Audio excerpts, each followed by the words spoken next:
దుర్యోధనుడి కళ్ళల్లోంచి నీటి బిందువులు రాలుతుంటే అవి నీటి బిందువుల్లా లేవు, మండే కాగడాలోంచి అగ్ని బిందువులతో సహా రాలుతున్నటువంటి నెల రాలుతున్నటువంటి నూనె బిందువుల్లా ఉన్నాయిట.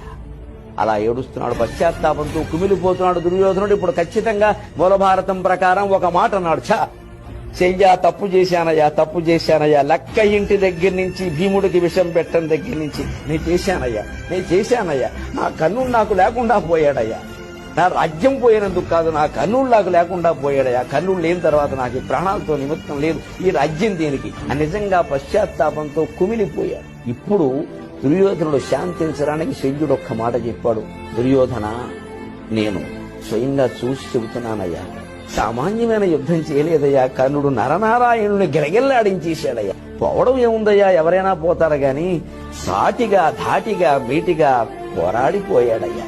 దాన కర్ణుడికి, వీర కర్ణుడికి, శూర కర్ణుడికి శ్రద్ధాంజలి ఘటిద్దాం.